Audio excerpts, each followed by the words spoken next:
ಈ ರಾಜ್ಯದ ಮುಖ್ಯಮಂತ್ರಿ ಇಂಥ ಜಾತಿಯವರು, ಈ ರಾಜ್ಯದ ಮುಖ್ಯಮಂತ್ರಿ ಇಂಥ ಜಾತಿಯವರನ್ನ ಮಾಡಿದ್ದೇವೆ, ಈ ರಾಜ್ಯದ ಮುಖ್ಯಮಂತ್ರಿಯನ್ನ ಈ ಜಾತಿಯವರಿಗೆ ಪ್ರಾಶಸ್ತ್ಯ ಕೊಟ್ಟಿದ್ದೇವೆ.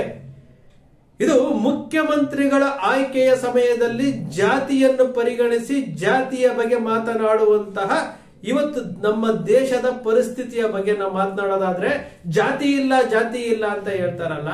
ಹಾಗಾದ್ರೆ ಮುಖ್ಯಮಂತ್ರಿಯನ್ನು ಜಾತಿಯ ಆಧಾರದ ಮೇಲೆ ಆಯ್ಕೆ ಮಾಡ್ತಿರಲ್ಲ, ಅದು ಯಾವುದು? ಜಾತಿ ಗಣತಿ ವರದಿಯನ್ನು ಬಿಡುಗಡೆ ಮಾಡೋದಕ್ಕೆ ವಿರೋಧ ಮಾಡಿಕೊಂಡು ಸಹಿ ಸಂಗ್ರಹಣ ಮಾಡ್ತಾ ಇದ್ದೀರಲ್ಲ. ಒಂದೇ ಜಾತಿಯವರು ಏನಾದ್ರೂ ವೋಟ್ ಹಾಕಿದಾರ ನಿಮ್ಗೆ? ಜಾತಿ ವ್ಯವಸ್ಥೆ ಇಲ್ಲ ಅಂತೇಳಿ ವೇದಿಕೆ ಮೇಲೆ ಇಷ್ಟಿಷ್ಟುದ್ದ ಭಾಷಣ ಮಾಡ್ತಿರಲ್ಲ. ಹಾಗಾದ್ರೆ ಜಾತಿ ಅನ್ನೋದು ಎಲ್ಲಿಂದ ಹೋಗಿದೆ? 80% ಇರುವಂತಹ ಅಹಿಂದ ವರ್ಗಗಳು ವೋಟ್ ಬ್ಯಾಂಕ್ ಆಗಿ ಇವತ್ತು ಬರೀ ವೋಟಿಗೋಸ್ಕರ ಸೀಮಿತ ಆಗಿದಾವಲ್ಲ.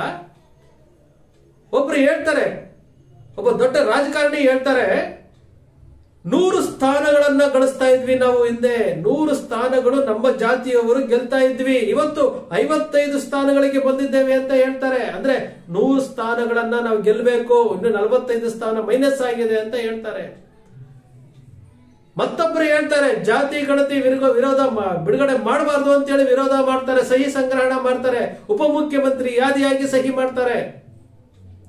ಹಾಗಾದ್ರೆ 100 ಸ್ಥಾನಗಳನ್ನ ನಮ್ಮ ಜಾತಿಯವರಿಗೆ ಕೊಡಬೇಕು, 60 ಸ್ಥಾನಗಳು ನಮ್ಮವರೇ ಗೆಲ್ಲಬೇಕು, ಮೀಸಲಾತಿಯ ಪ್ರಮಾಣದಲ್ಲಿ 50 ಸ್ಥಾನ ಹೋದ್ರೆ ಇನ್ನು ಉಳಿದಂತಹ ಜಾತಿಗಳಿಗೆ ಯಾವ ನ್ಯಾಯ ಕೊಡ್ತಾ ಇದ್ದೀರಿ ನೀವು? ಇದನ್ನು ಪ್ರಶ್ನೆ ಮಾಡಬೇಕಾಗಿದ್ದಂತಹ ಶೋಷಿತ ವರ್ಗಗಳು ತಮ್ಮೊಳಗೆ ತಾವು ಕಚ್ಚಾಡ್ಕೊಂಡು ಒಬ್ಬರನ್ನೊಬ್ಬರನ್ನ ದೂಷಣೆ ಮಾಡಿಕೊಂಡು ವೋಟ್ ಬ್ಯಾಂಕ್ ಆಗಿ ಇವತ್ತು ತಮ್ಮ ಧ್ವನಿಯನ್ನು ಅಡಗಿಸಿಕೊಂಡು ಜೀವಂತ ಶವಗಳಾಗಿ ಬದುಕ್ತಾ ಇದೀವಲ್ಲ. ಇದಕ್ಕೋಸ್ಕರಾಗಿ ಎಲ್ಲಾ ಮಾತುಗಳನ್ನ ಕೇಳಬೇಕಾಗುತ್ತೆ. ಜಾತಿ ವ್ಯವಸ್ಥೆ ಇಲ್ಲ ಅಂತೇಳಿ ವಿಡಿಯೋ ಮಾಡೋದಲ್ಲ. ನಾವು ಯಾವುದೋ ಒಂದು ವಿಡಿಯೋದಲ್ಲಿ ನಾವು ನೋಡಿದ್ವಿ, ನಾವು ಮುಸ್ಲಿಂ, ನಾವು ಕ್ರೈಸ್ತರು, ಹಿಂದೂಗಳನ್ನ ಕೇಳಬೇಕಾದ್ರೆ ನಾವು ಆ ಜಾತಿ, ನೀವು ಈ ಜಾತಿ ಆ ಜಾತಿ ಅಂತ ಹೇಳ್ಕೊಂಡಿರಂತ ಒಂದು ವಿಡಿಯೋವನ್ನ ಅರ್ಧ ಬಿಟ್ರು. ಒಬ್ಬ ಮುಖ್ಯಮಂತ್ರಿಯನ್ನ ಆಯ್ಕೆ ಮಾಡಬೇಕಾದ್ರೆ ಇಂಥ ಜಾತಿಯನ್ನ ಆಯ್ಕೆ ಮಾಡಿದ್ವಿ, ಇಂಥ ಜಾತಿಗೆ ನಾವು ಪ್ರಾಶಸ್ತ್ಯ ಕೊಟ್ಟಿದ್ದೀವಿ ಅಂತ ಹೇಳುವಂತಹ ವ್ಯವಸ್ಥೆಯಲ್ಲಿ ನಾವು ಇದ್ದೀವಿ. ಆದರೂ ಸಹ ಜಾತಿ ಇಲ್ಲ ಅಂತೇಳಿ ಈ ರೀತಿಯಾಗಿ ಮಾತಾಡ್ತೇವೆ. ಜಾತಿ ಆಧಾರದ ಮೇಲೆ ಟಿಕೆಟ್ ಕೊಡ್ತೇವೆ, ಜಾತಿ ಆಧಾರದ ಮೇಲೆ ಟಿಕೆಟ್ ಕೊಡ್ತೇವೆ, ಹಣದ ಆಧಾರದ ಮೇಲೆ ಟಿಕೆಟ್ ಕೊಡ್ತೇವೆ. ಪ್ರಜಾಪ್ರಭುತ್ವ ವ್ಯವಸ್ಥೆಯಲ್ಲಿ ಜಾತಿಗೆ ಮತ್ತು ಹಣಕ್ಕಿರುವಂತಹ ಬೆಲೆ ಪ್ರಜಾಪ್ರಭುತ್ವ ವ್ಯವಸ್ಥೆಯಲ್ಲಿ ಒಬ್ಬ ಸಾಮಾನ್ಯ ಜನರಿಗೆ ಇಲ್ಲ. ಈ ಮಾಧ್ಯಮಗಳು ಸಹ ಎಲ್ಲವನ್ನೂ ಗೊತ್ತಿದ್ರು ಸಹ ಮೇಲ್ನೋಟಕ್ಕೆ ನಾಟಕ ಮಾಡ್ತಾ ಇದ್ದಾವೆ, ಬಣ್ಣ ಹಚ್ಚಿಕೊಂಡು ನಾಟಕ ಮಾಡ್ತಾ ಇದ್ದಾವೆ. ಇವತ್ತು ನೋಡಿ, ದಾವಣಗೆರೆಯಲ್ಲಿ ಒಂದು ಸಮಾವೇಶ ನಡೀತಾ ಇದೆ. ಜಾತಿ ಗಣತಿ ವಿರೋಧ ಮಾಡಿಕೊಡ್ದು ಅಂತ ವಿರೋಧ ಮಾಡಿ ಸಮಾವೇಶ ನಡೀತಾ ಇದೆ. ಜನವರಿ 21ನೇ ತಾರೀಕು ಚಿತ್ರದುರ್ಗದಲ್ಲಿ ಶೋಷಿತ ವರ್ಗಗಳ ಸಮಾವೇಶ ನಡೀತಾ ಇದೆ. ಯಾವ ಕಾರಣಕ್ಕೆ ಮಾಡ್ತಾ ಇದ್ದೀರಿ? ಇದರಿಂದ ಬರುವಂತಹ ಔಟ್ಪುಟ್ ಆದ್ರೂ ಏನು? ಒಂದು ದಿನ ಕಾರ್ಯಕ್ರಮ ಮಾಡಿ, 3 ತಾಸು ಕಾರ್ಯಕ್ರಮ ಮಾಡಿ, ಜಾತಿ ಗಣತಿಯನ್ನು ವಿರೋಧ ಮಾಡಿ ಒಂದು ನಿರ್ಣಯ ತಗೊಂಡಿರುವಂತದ್ದು, ಮುಖ್ಯಮಂತ್ರಿಗಳಿಗೆ ಕೊಟ್ಟಿರುವಂತಹ ಮನವಿ ಪತ್ರದಲ್ಲಿ ಇರುವಂತದ್ದನ್ನೇ ಇವರು ಭಾಷಣದ ಮೂಲಕ ಹೇಳ್ತೀರಿ. ಶೋಷಿತ ವರ್ಗಗಳು 80% ಇದ್ಕೊಂಡು ಅನಾದಿ ಕಾಲದಿಂದಲೂ ತಲೆ ಬಗ್ಗಿಸಿಕೊಂಡು ಮತದಾರರಾಗಿ ವೋಟ್ ಬ್ಯಾಂಕ್ ಆಗಿರುವಂತವರು ಸಮಾವೇಶಗಳನ್ನ ಮಾಡ್ತೀರಿ. ಸಮಾವೇಶಗಳ ಮೂಲಕ ಏನ್ ಮೆಸೇಜ್ ಕೊಡ್ತೀರಿ? ಮಾಧ್ಯಮಗಳಿಗೆ ಒಂದಷ್ಟು ಸುದ್ದಿಗಳನ್ನ ಕೊಡ್ತೀರಾ ಹೊರತು, ಮಾಧ್ಯಮಗಳಿಗೆ ನೀವು ಸುದ್ದಿಗಳನ್ನ ಮಾಡ್ಕೊಟ್ಟು ಅವರಿಗೆ TRPಗೆ ವ್ಯವಸ್ಥೆ ಮಾಡ್ಕೊಡ್ತೀರಾ ಹೊರತು, ಈ 80% ಇರುವಂತಹ ಅಹಿಂದ ವರ್ಗಗಳು ಯಾವತ್ತಾದರೂ ನಾವು ಒಗ್ಗೂಡಬೇಕು ಅಂತ ಅನ್ಸಿದ್ಯಾ? ನೋಡಿ, ವಾಸ್ತವ ಸತ್ಯಗಳು ಯಾರಿಗೂ ಬೇಕಾಗಿಲ್ಲ, ವಾಸ್ತವ ಸತ್ಯಗಳು ಯಾರಿಗೂ ಬೇಕಾಗಿಲ್ಲ. ಜಾತಿ ಇಲ್ಲ ಅಂತ ಹೇಳಲಿಕ್ಕೆ ಸಾಧ್ಯವೇ ಇಲ್ಲ. ಜಾತಿ ಇಲ್ಲದ ಹೋದ್ರೆ ರಾಜಕಾರಣಿಗಳು ಬದುಕೋದೇ ಇಲ್ಲ. ಸಮಾನವಾಗಿ ಹಂಚಿಕೆ ಮಾಡಿ ಸರ್ವರಿಗೂ ಸಮಪಾಲು ಸಮಬಾಳು ಅಂತ ಹೇಳ್ತಾರಲ್ಲ, ಆ ಪದಕ್ಕೆ ಅರ್ಥವೇ ಗೊತ್ತಿಲ್ಲ ಇವರಿಗೆ. ಆದರೂ ಸಹ ನಾವು ಇವತ್ತು ಸಮಾವೇಶಗಳನ್ನ ಮಾಡಿ ನೂರಾರು ಕೋಟಿ ರೂಪಾಯಿಗಳನ್ನ ಖರ್ಚು ಮಾಡಿಕೊಂಡು ಜನರಿಗೆ ಮೊಗ್ಗು ಬೂದಿ ಹಚ್ಚೋದಕ್ಕೆ ಹೋಗ್ತಾ ಇದ್ದೀವಿ. ಆಂತರಿಕವಾಗಿ ಕೆಲಸ ಮಾಡಬೇಕು. ಈ ಶೋಷಿತ ವರ್ಗಗಳನ್ನ ಪ್ರತಿನಿಧಿಸುವಂತ ಪ್ರತಿಯೊಬ್ಬನು ತಮಗೆ ತಾವು ಮನನ ಮಾಡಿಕೊಳ್ಬೇಕು. ನಾವು ಯಾವ ಪರಿಸ್ಥಿತಿಲಿದ್ದೀವಿ, ನಮಗೇನು ಅನ್ಯಾಯ ಆಗ್ತಾ ಇದೆ? ಸಮಾವೇಶಗಳ ಮೂಲಕ ಜಾತಿಗಳು ಒಗ್ಗಟ್ಟಾಗುತ್ತೆ, ಸಮಾವೇಶಗಳ ಮೂಲಕ 3 ಗಂಟೆ ಕಾರ್ಯಕ್ರಮದಲ್ಲಿ ಭಾಷಣ ಮಾಡಿದ ತಕ್ಷಣ ಒಗ್ಗಟ್ಟಾಗುತ್ತೆ ಅನ್ನೋದಾಗಿದ್ರೆ, ಯಾವತ್ತೋ ಈ ಶೋಷಿತ ವರ್ಗಗಳು, ಇಡೀ ದೇಶದಲ್ಲಿ ಇರುವಂತ 80% ಇರುವಂತಹ ಶೋಷಿತ ವರ್ಗಗಳು ಅಧಿಕಾರವನ್ನ ಚಲಾಯಿಸ್ತಾ ಇದ್ರು ಸ್ವತಂತ್ರವಾಗಿ. 165 ಕೋಟಿ ರೂಪಾಯಿಯನ್ನ ಖರ್ಚು ಮಾಡಿ ಜಾತಿ ಗಣತಿ ವರದಿಯನ್ನ ಮಾಡಿ 9 ವರ್ಷ ಕಳೀತಾ ಇದೆ. ಇವತ್ತಿನವರೆಗೂ ಆ ಜಾತಿ ಗಣತಿ ವರದಿಯನ್ನ ಬಿಡುಗಡೆ ಮಾಡಿಸ್ಬೇಕಾ ಬೇಡವಾ ಅನ್ನೋ ಚರ್ಚೆ ಆಗ್ತಾ ಇದೆ. ಅಂದ್ರೆ ಯಾವ ವ್ಯವಸ್ಥೆಯಲ್ಲಿ ನಾವಿದ್ದೀವಿ?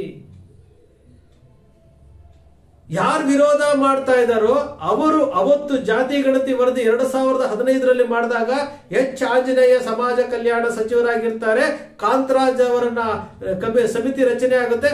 ಅವತ್ತು ವಿರೋಧ ಮಾಡಬೇಕಾಗಿತ್ತು, ಅವತ್ತು ನಾವು ಮಾಹಿತಿ ಕೊಡೋದಿಲ್ಲ ಅಂತ ವಿರೋಧ ಮಾಡಬೇಕಾಗಿತ್ತು. ಇವತ್ತು 9 ವರ್ಷಗಳ ನಂತರ ಬೇಡ ಹೊಸದಾಗಿ ಮಾಡಿ ಅಂತಂದ್ರೆ ಮತ್ತೊಂದು 300-400 ಕೋಟಿ ರೂಪಾಯಿ ಖರ್ಚು ಮಾಡಬೇಕಾ? ಇದರಲ್ಲಿ ಎಲ್ಲರದ್ದು ಲೋಪ ಇದೆ. ಇವತ್ತು ಸಿದ್ದರಾಮಯ್ಯನವರು ಏನು ಅಗ್ನಿ ಪರೀಕ್ಷೆ ಅವರಿಗೆ ಬಿಡುಗಡೆ ಮಾಡಲೇಬೇಕು, ನುಡಿದಂತೆ ನಡೆಯುತ್ತೇವೆ ಅಂತ ಹೇಳುವಂತ ಸಿದ್ದರಾಮಯ್ಯನವರು ನವೆಂಬರ್ ಅಲ್ಲಿ ಬಿಡುಗಡೆ ಮಾಡ್ತೀವಿ ಅಂತಂದ್ರು, ಬಿಡುಗಡೆ ಮಾಡದೆ ಮಾತು ತಪ್ಪಿದ್ದಾರೆ. ಇವತ್ತು ಈ ಒತ್ತಡಗಳು, ಸಹಿ ಸಂಗ್ರಹಗಳನ್ನ ನೋಡ್ತಾ ಇದ್ರೆ ಈ ಜಾತಿ ಗಣತಿಯ ವರದಿ ಲೋಕಸಭೆ ಚುನಾವಣೆಗೆ ನಂತರ ಇದು ಮುನ್ನೆಲೆಗೆ ಬರುವಂತ ಸಾಧ್ಯತೆ ಇದೆ. ಲೋಕಸಭೆ ಚುನಾವಣೆಯ ಫಲಿತಾಂಶದ ಆಧಾರದ ಮೇಲೆ ಕೇಂದ್ರ ಸರ್ಕಾರ ಯಾವುದು ರಚನೆ ಮಾಡುತ್ತೆ, ಯಾವ ಪಕ್ಷ ರಚನೆ ಮಾಡುತ್ತೆ, ಯಾವ ಮೈತ್ರಿಕೂಟ ರಚನೆ ಮಾಡುತ್ತೆ ಅನ್ನೋ ಆಧಾರದ ಮೇಲೆ ಈ ಜಾತಿ ಗಣತಿಯ ವರದಿ ಬಿಡುಗಡೆಗೆ ಒಂದು ಮುಹೂರ್ತ ಫಿಕ್ಸ್ ಆಗುತ್ತೆ, ಅಥವಾ ಜಾತಿ ಗಣತಿ ವರದಿಯನ್ನು ಮೂಲೆ ಗುಂಪು ಮಾಡಲಾಗುತ್ತೆ. ಇದು ವಾಸ್ತವ ಸತ್ಯ. ರಾಜಕಾರಣಿಗಳಿಗೂ ತಮಗೆ ಇಷ್ಟ ಬಂದಂಗೆ ಈ ಜಾತಿಗಳನ್ನ ಬಳಸ್ಕೊಂಡು ಈ ಜಾತಿಗಳಿಗೆ ಸೌಲಭ್ಯ ಕೊಡಬೇಕು ಅನ್ನೋ ಟೈಮ್ನಲ್ಲಿ ಇವರಿಗೆ ಸೌಲಭ್ಯ ಕೊಡಬೇಕಾಗುತ್ತಲ್ಲ ಅನ್ನೋ ಕಾರಣಕ್ಕೋಸ್ಕರ ವಿರೋಧ ಮಾಡ್ತಾ ಇರುವುದನ್ನು ನಾವು ನೋಡಬೇಕಾಗುತ್ತೆ. ಯಾತಕ್ಕೆ? ಜಾತಿ ವ್ಯವಸ್ಥೆಯನ್ನು ನಿರ್ಮೂಲನೆ ಮಾಡ್ತೀರಾ? ಯಾವ ರೀತಿ ನಿರ್ಮೂಲನೆ ಮಾಡ್ತೀರಿ? ಇವತ್ತು ಹಿಂದೂ ಧರ್ಮ ಅಂತಿರಲ್ಲ, ಸಾವಿರಾರು ಜಾತಿಗಳ ಸಮೂಹವೇ ಹಿಂದೂ ಧರ್ಮ. ಜಾತಿಗಳೇ ಇಲ್ಲ ಅಂತಂದ್ರೆ ಹಿಂದೂ ಧರ್ಮ ಅಂತ ಹೆಂಗ್ ಬರುತ್ತೆ? ಬರಕ್ ಸಾಧ್ಯವೇ ಇಲ್ಲ. ಅನಾದಿ ಕಾಲದಿಂದಲೂ ಜಾತಿ ವ್ಯವಸ್ಥೆ ಮುಂದುವರೆದ ಬಂದಿದೆ, ಇವತ್ತಿಗೂ ಸಹ ಇದೆ. ಇವತ್ತಿಗೂ ಸಹ ಈ ಆಧುನಿಕ ವ್ಯವಸ್ಥೆನಲ್ಲಿ, ಆಧುನಿಕ ಕಾಲದಲ್ಲೂ ಸಹ ಜಾತಿಗಳ ಮೇಲೆ ಅಳಿತಾರೆ ಅಂತಂದ್ರೆ ಸಾಮಾನ್ಯ ಜನರಿಗಿಂತ ಈ ರಾಜಕಾರಣಿಗಳು ಅಳಿತಾ ಇದ್ದಾರೆ. ಈ 80% ಶೋಷಿತ ವರ್ಗಗಳು ಎಲ್ಲಿಯವರೆಗೂ ಇವು ಜಾಗೃತ ಆಗೋದಿಲ್ವೋ, ಎಲ್ಲಿಯವರೆಗೂ ತಮ್ಮ ಶಕ್ತಿಯನ್ನು ಅರ್ಥಕೊಳ್ಳೋದಿಲ್ಲೋ, ಡಾಕ್ಟರ್ ಅಂಬೇಡ್ಕರ್ ಅಂತಾರೆ, ಜ್ಯೋತಿಬಾ ಫುಲೆ ಅಂತಾರೆ, ಕೃಷ್ಣರಾಜ ಒಡೆಯರ್ ಅಂತಾರೆ, ಶಾಹು ಮಹಾರಾಜ್ ಅಂತಾರೆ, ಬಸವಣ್ಣ ಅಂತಾರೆ, ಎಲ್ಲವನ್ನೂ ಹೇಳ್ತಾರೆ. ಆದ್ರೆ ಅವರು ಏನು ಹೇಳಿದ್ದಾರೆ, ಈ ಶೋಷಿತ ವರ್ಗಗಳಿಗೆ ನ್ಯಾಯ ಸಿಗಬೇಕು ಅಂತ ಅವರು ಹೇಳಿ ಹೋಗಿದ್ದಾರೆ. ಈ ವರ್ಗಗಳು ಅವರ ಮಾತನ್ನ ಅವರು ಫಾಲೋ ಮಾಡೋದಾಗಿದ್ದಿದ್ರೆ ಇವತ್ತು 80% ಅಹಿಂದ ವರ್ಗಗಳು ದೊಡ್ಡ ಮಟ್ಟದ ಸಂಘಟನೆ ಆಗಿರ್ತಿತ್ತು. ಇವತ್ತು ದೊಡ್ಡ ಮಟ್ಟದ ಸಂಘಟನೆ ಆಗಿತ್ತು. 80% ಇರುವಂತಹ ಅಹಿಂದ ವರ್ಗಗಳು ಇವತ್ತು ನಿಶ್ಶಕ್ತವಾಗಿ, ಧ್ವನಿ ಇಲ್ಲದೆ, ಜೀವಂತ ಶವಗಳಾಗಿ, ವೋಟ್ ಬ್ಯಾಂಕ್ ಆಗಿ, ನಮಗೂ ಅದಕ್ಕೆ ಸಂಬಂಧವೇ ಇಲ್ಲ ಅನ್ನೋ ರೀತಿಯಲ್ಲಿ ಒಳಗಡೆ ಹೊಡೆದಾಡ್ಕೊಂಡು ಇವತ್ತು ನಮ್ಮ ಹಕ್ಕುಗಳನ್ನ ನಾವು ಕಳ್ಕೊಳ್ತಾ ಇದೀವಲ್ಲ, ಅದರ ಬಗ್ಗೆ ಅವರು ಮನನ ಮಾಡ್ಕೊಳ್ತಾ ಇದ್ದಾರ? ಎಲೆಕ್ಷನ್ ಟೈಮ್ ಬಂದಾಗ ಈ ಅಹಿಂದ ವರ್ಗಗಳ ನೆನಪಾಗುತ್ತೆ. ಎಲೆಕ್ಷನ್ ಟೈಮ್ ಬಂದಾಗ ಈ ವರ್ಗಗಳನ್ನ ವೋಟ್ ಬ್ಯಾಂಕ್ ಆಗಿ ಬಳಸ್ಕೊಳ್ತಾರೆ. ಎಲೆಕ್ಷನ್ ಟೈಮ್ ಬಂದಾಗ ರಾಜಕೀಯ ಪಕ್ಷಗಳು 80% ಇರುವಂತಹ ಅಹಿಂದ ವರ್ಗಗಳಿಗೆ 80% ಟಿಕೆಟ್ ಕೊಡಬೇಕು ಅಂತ ಅನ್ಸೋದೇ ಇಲ್ವಲ್ಲ? ಯಾತಕ್ಕೆ ಅನ್ಸೋದಿಲ್ಲ ಇವರಿಗೆ? ಜೀತ ಪದ್ಧತಿ ಇಲ್ವಾ? ಇವತ್ತಿಗೂ ಸಹ ಇನ್ನೊಬ್ಬರ ಮುಂದೆ ಕೈ ಕಟ್ಟಿಕೊಂಡು ಅವ್ರು ಹೇಳ್ತಾರೆ, ಅವ್ರ ಮುಂದೆ ಕೈ ಕಟ್ಟಿಕೊಂಡು ವೋಟ್ ಬ್ಯಾಂಕ್ಗೋಸ್ಕರವಾಗಿ ಅವ್ರು ಹೇಳಿರೋ ನಡ್ಕೊಳ್ತಾ ಇದೀವಲ್ಲ, ಅದನ್ನ ಏನಂತಾರೆ? ಇದು ಈ ಶೋಷಿತ ವರ್ಗಗಳ ಇವತ್ತಿನ ಪರಿಸ್ಥಿತಿ. ಸಮಾವೇಶಗಳು ಮಾಡಿದ ತಕ್ಷಣ ಆಗೋದಿಲ್ಲ. ಇಲ್ಲಿ ಏನು ಸಾಧಿಸಬೇಕು ಅಂತ ಹೊರಟಿದಾರೋ ಅವರು ಸಾಧಿಸ್ತಾರೆ. ನಿಮ್ಮ ಅಕ್ಷರ ಮೀಡಿಯಾ ಪದೇ ಹೇಳ್ತಾ ಇದೆ, ಬರೀ ಒಂದು ಮಾಧ್ಯಮವಾಗಿ ಏನೋ ಒಂದು ಮನರಂಜನೆ ಕೊಡೋದು, ಏನೋ ಒಂದು ಹೇಳೋದು, ಒಂದಷ್ಟು ವ್ಯೂಸ್ಗೋಸ್ಕರವಾಗಿ ಮಾಡುವಂಥದ್ದಲ್ಲ. ಮಾಧ್ಯಮಗಳ ನಿಜವಾದ ಕರ್ತವ್ಯ ಶೋಷಿತ ವರ್ಗಗಳ ಪರವಾಗಿ, ಧ್ವನಿ ಇಲ್ಲದವರ ಪರವಾಗಿ ಧ್ವನಿ ಆಗೋದೇ ಒಂದು ಮಾಧ್ಯಮಗಳ ಕರ್ತವ್ಯ, ಪತ್ರಕರ್ತನ ಕರ್ತವ್ಯ. ಆ ಕೆಲಸವನ್ನ ಎಲ್ಲಾ ಪತ್ರಕರ್ತರು ಮಾಡಬೇಕಾಗುತ್ತೆ. ಆದ್ರೆ ಎಲ್ಲಾ ಪತ್ರಕರ್ತರು ತಮ್ಮ ತನವನ್ನ ಕಳ್ಕೊಂಡು ತಮ್ಮನ್ನ ತಾವು ಮಾರಾಟ ಮಾಡಿಕೊಂಡು ಇವತ್ತು ರಾಜಕೀಯ ಪಕ್ಷಗಳಿಗೆ ಉಗೆ ಅಂತ ಆಡುವಂತ ಪರಿಸ್ಥಿತಿಯನ್ನ ನೋಡ್ತಾ ಇದ್ವಿ. ಇದು ಇವತ್ತಿನ ಪರಿಸ್ಥಿತಿ. ಒಬ್ಬ ಮುಖ್ಯಮಂತ್ರಿಯನ್ನ ಆಯ್ಕೆ ಮಾಡುವಂತಹ ಸಮಯದಲ್ಲಿ ಜಾತಿಯ ಪರಿಗಣನೆ ಆಗುತ್ತೆ. ಒಬ್ಬ ಸಚಿವನನ್ನ ಆಯ್ಕೆ ಮಾಡುವಂತಹ ಸಮಯದಲ್ಲಿ ಜಾತಿಯ ಪರಿಗಣನೆ ಆಗುತ್ತೆ. ಅಲ್ಲೆಲ್ಲ ನಮ್ಮ ಒಬ್ಬ ಮುನಿಯ ಮೇಲೆ ಹಲ್ಲೆ ಆಗುತ್ತೆ, ಬರ್ಬರವಾಗಿ ಕೊಲೆ ಆಗುತ್ತೆ ಅಂದ್ರೆ ಆ ವರ್ಗದ, ಆ ಜಾತಿಯ, ಆ ಧರ್ಮದವರು ಅಲ್ಲೆಲ್ಲೋ ಕುತ್ಕೊಂಡು ಪ್ರೆಸ್ ಮೀಟ್ ಮಾಡ್ತಾರೆ. ಅದೇ ತನ್ನ ವ್ಯಾಪ್ತಿಯಲ್ಲಿರುವಂತಹ ಒಂದು ಹೆಣ್ಣು ಮಕ್ಕಳು ಸಾವಾಗ್ತಾ ಇದ್ರೆ ಅದರ ಪರವಾಗಿ ಯಾರೂ ಸಹ ದನಿ ಎತ್ತುವಂತಹದ್ದು ನಾವು ನೋಡಿಲ್ಲ. ಇದು ಜಾತಿ ವ್ಯವಸ್ಥೆಯನ್ನ ತೊಡೆದು ಹಾಕೋದಕ್ಕೆ ಸಾಧ್ಯವೇ ಇಲ್ಲ. ಜಾತಿ ಗಣತಿಯ ವರದಿಯನ್ನ ಬಿಡುಗಡೆ ಮಾಡದ ಹೋದ್ರೆ 165 ಕೋಟಿ ರೂಪಾಯಿ ಲಾಸ್ ಆಗುತ್ತೆ. ಕರ್ನಾಟಕದಲ್ಲಿರುವಂತಹ ಎಲ್ಲಾ ವರ್ಗಗಳಿಗೆ ಮೋಸ ಮಾಡ್ದಂಗಾಗುತ್ತೆ. ಭಯ ಯಾಕೆ? ಜಾತಿ ಗಣತಿ ವರದಿ ಬಿಡುಗಡೆ ಆಗಲಿ, ಅದರ ಲೋಪದೋಷಗಳ ಬಗ್ಗೆ ಚರ್ಚೆ ಆಗಲಿ.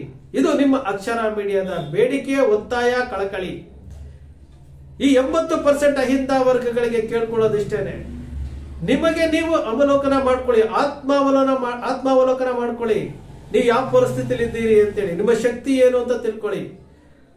ಬುದ್ಧ, ಬಸವ, ಅಂಬೇಡ್ಕರ್, ಶಾಹು ಮಹಾರಾಜ್, ಕೃಷ್ಣರಾಜ ಒಡೆಯರ್, ಜ್ಯೋತಿಬಾ ಫುಲೆ ಇವ್ರ ಬಗ್ಗೆ ನಾವು ಮಾತಾಡ್ತೀವಿ ಹೊರತು ಅವ್ರು ಯಾತಕ್ಕೋಸ್ಕರ ಹೋರಾಟ ಮಾಡಿದ್ರು ನಾವ್ ಏನ್ ಮಾಡ್ತಾ ಇದೀವಿ ಅಂತ ಒಂದು ಸಾರಿ ನೀವು ಮನನ ಮಾಡ್ಕೊಂಡ್ಬಿಟ್ರೆ ನೀವು ಬದಲಾವಣೆ ಆಗ್ತೀರಿ. ಸ್ನೇಹಿತರೆ, ನಿಮ್ಮ ಅಕ್ಷರ ಮೀಡಿಯಾದ ವಿಶ್ಲೇಷಣೆ ನಿಮ್ಗೆ ಇಷ್ಟ ಆಯ್ತು ಅಂದ್ರೆ ಸಬ್ಸ್ಕ್ರೈಬ್ ಆಗ್ಲಿಲ್ಲ ಅಂದ್ರೆ ಸಬ್ಸ್ಕ್ರೈಬ್ ಮಾಡ್ಕೊಳ್ಳಿ. ಪಕ್ಕದಲ್ಲಿ ಕಾಣುವಂತ ಬೆಲ್ ಐಕಾನ್ ಪ್ರೆಸ್ ಮಾಡಿ, ಶೇರ್ ಮಾಡಿ, ಪ್ರೋತ್ಸಾಹ ನೀಡಿ.